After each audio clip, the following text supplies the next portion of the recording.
Are you guys ready to install some turbos? Because we're gonna be installing our turbos right now. You know, there's no day better than Turbo Day. We're gonna be replacing our small HX40 6767 with something massive. And I'm talking about this bad boy right here.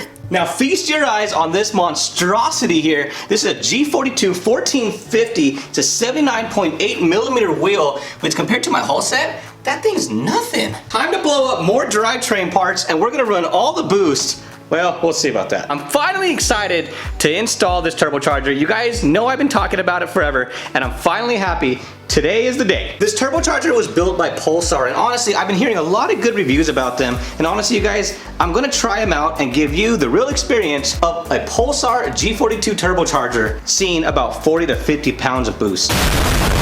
I wanna know, is the turbo gonna blow up? Or is the motor gonna blow up? We built it ourselves, so which motor should not blow up, maybe. I can't wait to hear the first startup. The G42 has a T51 mod, which for Supras, it's one of the best sounding turbos that you can find because it has that really loud noise, and I'm super excited to hear what it sounds like. Also, you guys like the haircut? Maybe? Yeah, beard? All right. I'm done. Just from so far away, the only thing you see is turbos. How cool would it be to have a top mount, compound setup turbocharger on a Ford G63? I've seen a couple of them. They're pretty cool. A lot of guys use like a 16G turbo, which honestly, we're not gonna do that. We're just gonna run all the boost and have some fun. Are we making a mistake? Seriously, are we making a mistake? I really love the whole set. I love this turbo, how it looks, how it's probably gonna sound, but are we going too big? Bigger's always better, right? Is it going to fit though? We're gonna find out. I think it's easy if we just take it off in 3, 2, 1. Wait, where? 1, yeah, 1. So just right off the back, it looks pretty cool. I mean, honestly, you guys, I mean, the turbo is probably the size of the motor, which is pretty insane. And here's a little guy, which we're gonna go over both of them just in a little bit. But here's the problem. So way in the back, you kind of see the housing is hitting the exhaust manifold, which that's not a good thing. I did not expect that whatsoever, so that's gonna be a problem. We're probably gonna have to send the exhaust manifold back so they can custom weld the flange at a different angle, which moves the turbo this way where it's not hitting the exhaust manifold. Also, our beautiful downpipe side exit exhaust does not fit on this guy. We're actually gonna have to do like a 4 1/4 inch. So we're gonna have to do a lot bigger exhaust, but now's the time. Do we go hood exit?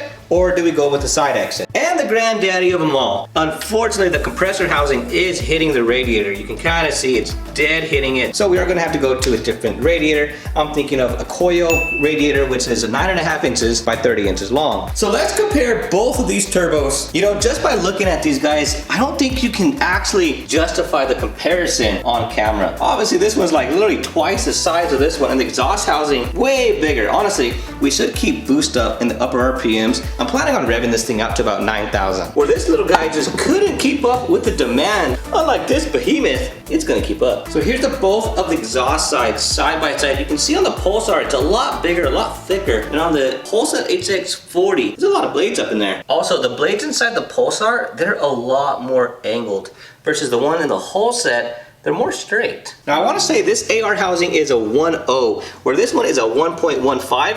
Now they're both a T4 twin scroll. And what I mean by a T4 twin scroll, you're gonna see 2 holes versus 1 big massive hole. That's so if you're paired up with a twin scroll exhaust manifold like this, you get the best of both worlds, which is a faster spooling turbo, but with a larger housing to keep up in the higher RPMs. Hence, the best of both worlds. Now something you're also gonna see, now this whole set HX40 is oil cooled. The Pulsar G42 is oil cooled as well, but you're gonna see some fittings here. This is for coolant. Now coolant does a great job of cooling down a turbocharger versus just using oil, because when you just have oil, you have to have what's called a turbo timer. And a turbo timer pretty much just lets the vehicle idle down before going on a long drive or hard pull. And so by letting your car idle for just a little bit, when you have an oil cooled turbo only, allows the hot oil to drain and it doesn't coke inside the cartridge. Versus coolant, you can shut it off and the coolant will kind of help keep the cartridge a little bit cooler. Also, this wheel is a 67 millimeter.